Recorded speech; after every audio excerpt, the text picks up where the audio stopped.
intakes it is, and we've got a simulated intake device here, which we're going to cover the basics of airflow, velocity, pressure, Venturis, etc, etc. So yeah, without further ado.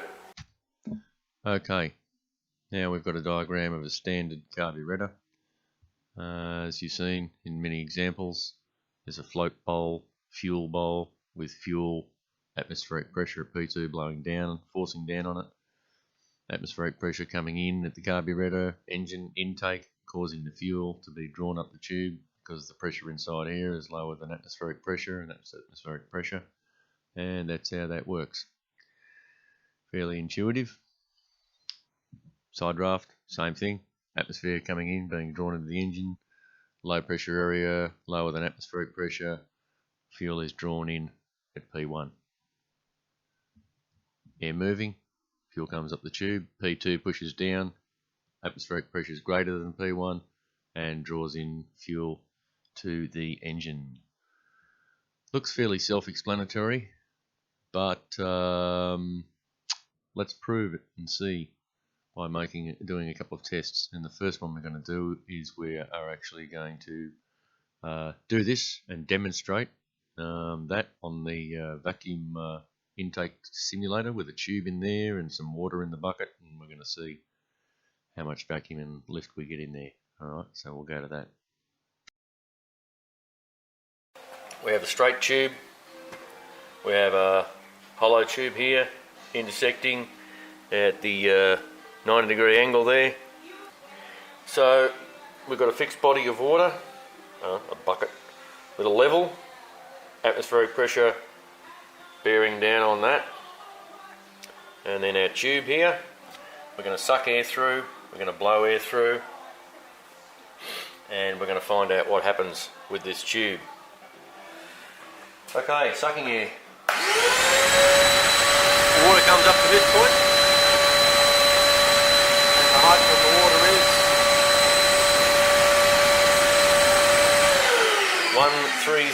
130 millimeters. Okay, we sucked air through there and we've measured the difference. P1 is lower than P2, which is atmospheric, to the tune of 130 millimeters. So, as we can see, atmospheric pressure is higher than the pressure inside here. So this has got a vacuum because the engine's sucking fuel. Okay, so that seems simple enough. So if that's the case, if there's a vacuum in here and it's sucking the fuel in here because there's a vacuum and this is lower than atmospheric pressure, then what if we blow air the other way? That would mean that the pressure inside this tube would be higher than atmospheric pressure. And if it was higher than atmospheric pressure, based on the same theory we just had about it being at low pressure, if it was at high pressure, then conversely the pressure would push downwards and the pressure would be greater than P1. The pressure would be greater at P1, and P2 is atmospheric pressure, so the water or the air would push downwards, and the level from P1 would push down lower than the level of P2. So P2 would be greater than P1 would be greater than P2 if we turn it around and we push the air. So let's push some air through it and see what happens. Oh well, it is above the water by 45 millimeters. 45. So let's go back to the whiteboard, have a quick discussion about that one, and then we'll come right back to the next demonstration. Okay, now we can see that we're pushing air out of here, blowing air. The air inside this tube, we know, is higher than atmospheric pressure because the air is being blown out, so it's going that way. So atmospheric pressure is lower than the air in the pipe. However, we've still got a vacuum at P1. P1 is still below P2. How can it be? I mean, this way when we're sucking air, you think intuitively, when everyone displays a carburetor in an example on many YouTube video, they show sucking air, fuel being drawn in, assuming this is a low air pressure, high pressure area. So that explains that easily. But if that is the case, then why is it that we still get a vacuum when we're actually blowing air and all the air inside there is above atmospheric pressure to the tune of 45 millimeters? The values are different. Obviously, sucking air, we've got a lower pressure area, so there's a higher vacuum, and blowing air, we've got a higher pressure area inside here, so the vacuum's not so great. But obviously, something is compelling us to have a vacuum, whichever direction air is flowing across. So, what we've just done is we've taken the basic theory of air sucking in by the engine, sucking the fuel in, to now establish that there are clearly two things going on there. So we have to separate those down into the two different factors so that we can understand what's really going on. Now, this has similarities with carburetors, of course, but it's not the only position on an engine where there is an intersecting tube coming into the plumbing. I'll just make that point. So what we're going to be doing with this is we're going to be showing how this is pretty much the same as having a bucket of water like we had before below the tube, with the tube coming up to P1 and P2 being atmospheric pressure pushing down on the water. Now we've got a U-shaped tube with water in it. So when P2 out in atmospheric pressure is lower than P1, or P1 is lower than P2, then the water will pull up and here will be pushed down. So atmospheric pressure will push down on there, and this water will be pushed upwards because this is a lower pressure area at P1, okay, which is P1's referring to the very tip of the tube, okay, not all around in there. So the first thing I'm going to do is I'm going to run this in both directions, blowing air and sucking air, and we are going to see what our values are of difference in there, just to compare them with doing the same test in a bucket of water, just so that you can be satisfied that they are the same test.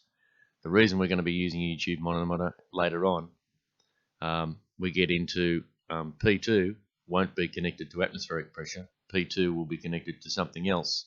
So we'll be reading the difference of two pressure differentials between P1 and P2 that's not in relationship to atmospheric pressure. That's why I want to show you this so you understand what that is. U-tube manometer, because it's shaped like a U, okay, not because it's on YouTube. So it's a tube, U-shaped tube, and it's got water in it. And this side are both now at atmospheric pressure because there's no air moving. And like before, the U-tube, being that this is atmospheric pressure out here, is like the body of water. Atmospheric pressure will push on this side, and any lower pressure here will lift this water, and we'll measure the difference in between. Okay, sucking air. Alright, sucking air. See one tube go down and the other tube come up, and the difference between them is about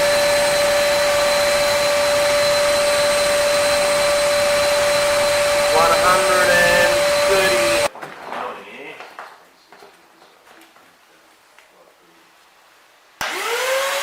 Again, we get a lower pressure in here, even though we're blowing air, okay? So that's 45 millimeters. So there's actually two things going on there. One is the pressure differential between the pipe and atmospheric, and the other is the airspeed travelling across that tube. So to be able to see these two things, we actually have to separate them. We have to separate the actual effect of the air speed going over the tube, and we have to be able to establish how much pressure in there the pressure differential is between that tube and between the inside of the tube and outside, and separate the two so that we can see the two things. Now, fortunately, that is not difficult to do. So this will go on to the next test, and the next one is what we do is we make a bit of a change here, and we take P1 and we put P2 inside the tube. So P1 and P2 are then both inside the tube. So of course, whatever effect goes in either direction, we're going to have the same pressure at P1 and the same pressure at P2. Okay? If the pressure inside is greater than atmospheric pressure, P1 and P2 will still be the same. If the pressure inside the tube here, the air duct or the intake or whatever, is a vacuum, it's lower than atmospheric pressure, P1 and P2 will still be the same. So what we do is we add a piece to there and we add a right angle to P1, and we get the right angle and we put that into the tube facing in the direction that the air is going. And what will happen is that the air will go in the tube into the orifice, and you'll get a different effect, because P1, if the tube is facing in the direction of the stream, its pressures will be subject to the speed of the air molecules hitting the end of the tube, end on, like coming down into it, not just the ones going across it. So if we put P2 in there and we have the air going across P2 and then the air going into P1, we will get two different readings, and that will be displayed on the YouTube manometer. Okay, so let's jump to the next bit. Okay, we're back with our Pitot tube. Pitot is the name of this tube, this particular tube. So we've got our YouTube manometer down here. Okay, it's a little bit shortened there.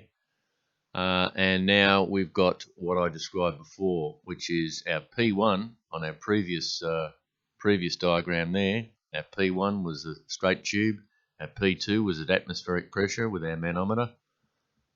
Going up to this one, we've got a Pitot tube, so P1 is still where it was before, but we've added a tube, a right angle tube, and note the air is going to be sucking in here, so it's going in that direction, okay? Because this is directional, that's got to be facing whichever direction it is. If we had the air blowing the other way, we'd have to turn this around. So P2 has gone because there's no atmospheric pressure, because P2 is now shoved inside the tube. So P1 and P1 are the same, like I mentioned before. They would both be the same if they're both inside the tube, regardless of what's happening, whether there's air flowing or whether there's pressure or none or speed or whatever. So P1 and P1 are the same, except this one is facing the direction of the air. So this one is also sensitive to which direction the air is going. Not only that, the speed of the air, because the faster the air is going, the faster the weight of the air molecules will push against this tube, causing even more pressure. So what this does is we take our static pressure before that we had at P1, okay, in the tube below, this static pressure here, okay, with the tube running across, and now we balance the static pressure of P1 against the static pressure of this tube. Because even though this is faced at a right angle and this is faced straight up, both of these will sense the same pressure value. Both of them will sense the same static pressure value. And I will show you this by blocking over the tube, and you'll see that they actually equalise to the same value, which shows clearly that P1 equals P1. But V1 adds the velocity to it. So what this allows us to do is it allows us to take the static pressure that we talked about before and the speed of the air molecules and its effect, and separate the two. Because if we read the difference between there, what we're actually reading is the result of V1. Because P1 and P1 cancel each other out, so any difference there will only be V1. And V1 is the velocity, okay, the speed of the air molecules moving through the tube, whereas P1 and P1, okay, are the velocity plus the standing pressure inside the pipe. So if the pressure is high inside the pipe, higher than atmospheric pressure outside the pipe, then P1 and P1 will be higher by the same amount. Likewise, if air is flowing over both of these tubes, P1 at speed, P1 and P1 will be the same. If pressure outside the tube is higher and this is lower inside here, P1 and P1 will both be the same again. So in every case, the velocity pressure, will be the differential between these two pipes. So now we're going to go to our vacuum demonstration, and we're going to show this to be true. And then what we're going to do is we're going to turn it around and we're going to blow air in it. Turn this tube around and blow air through it and see what the difference is. Because if the theory is correct, it follows the theory, we should see that we get a difference of the air being drawn in the tube of a certain value, and when we turn it around and blow air through the tube, we should get the same value, because this one is only measuring V velocity, and P1 and P1, the two tubes cancel each other out. So let's go and try it and see if that is the case. Now we're sucking air, we're moving air in this direction at whatever the speed is the vacuum cleaner is. And we get this one, we get a lower pressure in this one to here and a higher pressure in this one to here. So,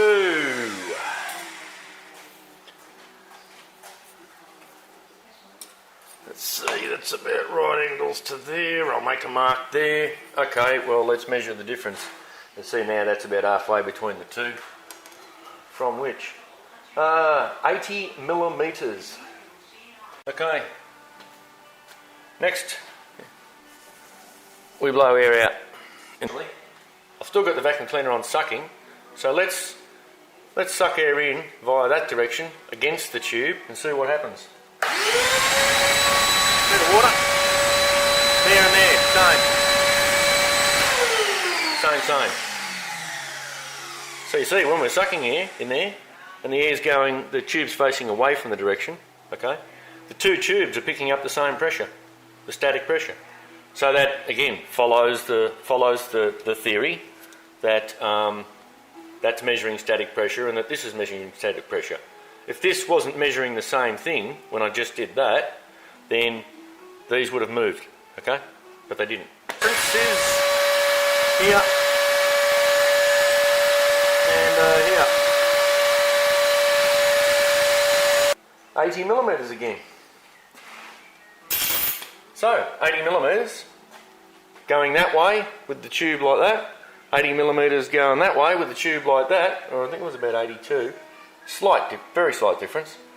But as you can see, it doesn't matter which way the air is moving. The two static pressures cancelling each other out in the tube.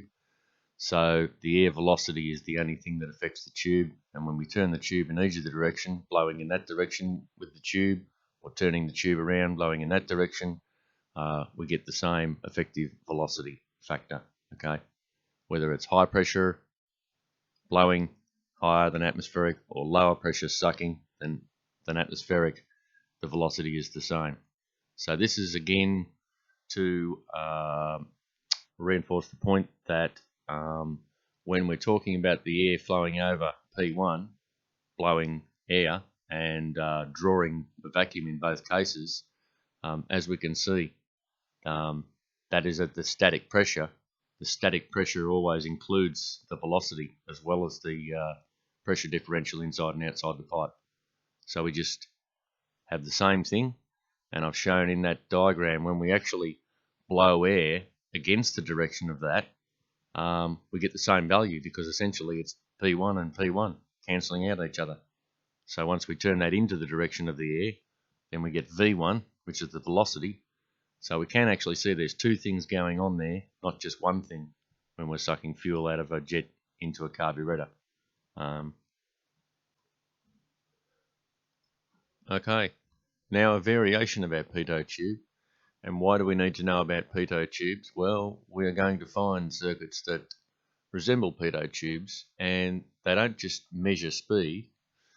They may not measure the speed of the air, but what they do is they actually exploit the pressure differentials between the static pressure and the static pressure and velocity in the tube, okay?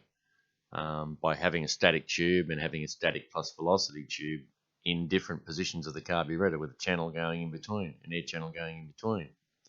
That might be the fuel float bowl. So this end might be fuel and this end might be the bowl vent. Now, if we stick a tube into the pipe at 45-degree angles instead of straight up, and we cut the angle off, see the blue line measures a vertical angle? we cut that off so that when the air comes in, it goes over the top of this tube that way and then goes into this tube that way. Okay, we should have a similar pitot tube. Or if we have the tube, the same tube, and we turn it around so that the cutoff is facing that way, then it should be the equivalent of that one. So those two, when we run the air through them, should give the same reading, and these two should give us the velocity differential between the two static pressures, like we did before in the right angle pitot tube. So let's give that a whirl on the simulator and see what the result is, if our theory holds. Okay, now you can see inside the tube. Okay, we've got a coming in at a right angle with it cut off at 45 degrees. Son of a bitch. Okay, turning it on, marking it, there, there.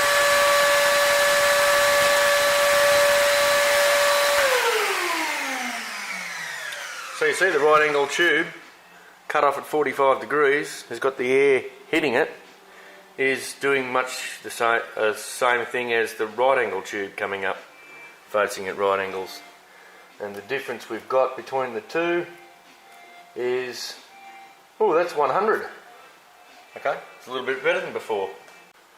See that?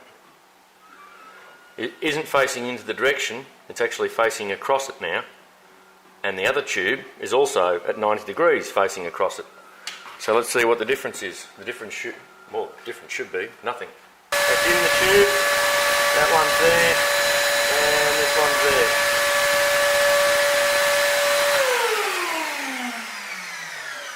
So the difference between the two is pretty much the same. Not even a width of the thing, yeah. Okay, as you can see, the differential there we got with the tube across the top, we got about 100 millimeters difference instead of 80 mil. Now I might explain that because the tube is actually at a 45 degree angle, and being cut off at 45 degrees, there's a larger hole exposed to more air molecules. So that explains, probably explains the difference between them. Nevertheless, whereas this one is only that size of the tube. So the two ends of the tube are not exactly the same size now because I've cut one off. But again, that's acting pretty much the same as a pitot tube with a little bit of difference because of our tube diameters. And these two, when the air is flowing across them, are about the same, okay? Because they're static versus static. That's static versus static plus velocity. Now, this angled tube, you've probably seen that if you looked in carburetors, and where you might have seen it is the top of Japanese carbs. You may see a tube sticking out into the top of the carburetor, and take careful note of the direction the tube's cut off. Because what that's telling you is that any tube with an angle like this cut off, or any tube that comes up with a right angle, is getting the static pressure and the velocity pressure. Now we know that that tube is not just expressing static pressure from the top of the carby, it's actually getting the velocity pressure into the top of the bowl. It's bearing down on the float on the fuel in the float bowl. So that pressure will be extra on top of atmospheric pressure. So if the bowl here is atmospheric pressure, this will be even a higher pressure, and will push even more fuel out of this left-hand one. If this left-hand one is a fuel pressure, is a fuel gallery. So this is going further towards being able to look at any carburetor and look at all of the tubes inside the carburetor and all the passageways inside the carburetor, and taking note of the location of the tube, the angle of the tube, the tip of the tube, and then assessing whether it's just a static pressure here, which is going to change with the pressure outside, or whether it's one of these types, okay, it's getting the velocity pressure as well, or whether a circuit between this tube and between this tube exists in the carburetor body, because if it does, then you now know what it's doing. And if you know what something is doing and how it works, then it makes it easy to diagnose, and it makes it easy to locate a condition that would be causing a problem. So, for example, if this one got blocked and there was a third tube coming off the center of this that was actually used for a purpose, then the pressure at that tube, or if there was a fuel in between, the pressure would not be right. The pressure difference between the tube would not be right, and the carby wouldn't be working because there's something wrong inside this tube or something else that's actually causing an issue. So you can test each of these circuits by blowing air through them and then noting where they come to and from to determine what action they do and how that would be affecting the operation of the car engine running in mixture control. And now we can also see that these tubes and whatnot are not intuitive as to what they do. Now that we've explained it and demonstrated each of the fundamentals, you now know exactly what these do. There's no mystery behind them, and that unlocks some of the secrets of carburetors. And as I say, this is not just limited to carburetors. There's other circumstances where this is the case, static tubes. And the other point I'll make is that what we thought originally was an intuitive, even if we've watched dozens of YouTube explanations about how carburetors work, and they all talk about the air sucking in and they all talk about the fuel sucking in and atmospheric pressure on the fuel bowl, do any of them explain what happens if you turn the carby around backwards and why, and then separate the two functions here and here to actually show you why that occurs and shows you the two different functions that are going on here? Not very many I've seen. So in my videos we are going to answer all of those questions that don't get answered, and I'm not just going to answer them by pointing at a whiteboard and having you believe every word I say. I'm going to simulate these things visually so that you can confirm it, make the same apparatus and test it yourself to ensure that my results are true. Okay, and that's what mechanics is about, is science. Being able to repeat a theory in experiment means that it's valid, and now you can do it and don't have to rely on my word only. Because, man, the internet's full of experts, as we know. So there's the evidence, and I think that should be sufficient evidence. And if it's not enough evidence, well, hit the comment section, talk to me about it. Okay, now, so far, we've been having this effect of the vacuum at this point, and you haven't seen a Venturi yet. In a lot of demonstrations of carburetors, you'll see that a carburetor has got a Venturi. It's got a large section, then a small section, and tapers at each end. And that is the air moves fast at the choke point of the Venturi and atmospheric pressure, and that draws the pressure up. But as you can see, that this actually works, this effect works without a Venturi. Okay, so a Venturi is not actually fundamentally necessary for this effect to work, of the air blowing over the tube with water. Now you can see that explanations that have a Venturi in the carburetor to show this don't actually point out that the Venturi is not necessary for this function to work. What the Venturi does is it just improves it by having a small section, and that way you get, at high speed, you get much better vacuum here. Okay, but it's not integrally necessary for the fundamental operation of this principle to work, air flowing in the carby and a pipe coming up. We're going to get into other carbies that you'll find that actually don't have a Venturi in the actual tube. They have a variable Venturi, and the Venturi actually varies in size, but we've got to get into Venturis, and we've got to fully understand how they work by breaking them down to each of their sub fundamentals, like I've done with this, and then we know where we're at and how Venturis actually work in real applications, blowing air, sucking air, changing the angles of the Venturi, so forth, so on. And so we'll go through all that. Once we've gone through all that, then we can talk about different carburetor types with Venturis and different carburetor types with adjustable Venturis, namely slide carburetors. Okay, that will conclude the Pitot Tube static tube test at this point, because I think we've established that. And let's move on to our Venturis. Watch it all. Don't skip any of it, because if you miss any part of it out, it might go from, yeah, I know all about that, that's easy, and then it jumps into something that you haven't seen before and you get lost. So watch the whole videos. Okay, yeah, mechanic out.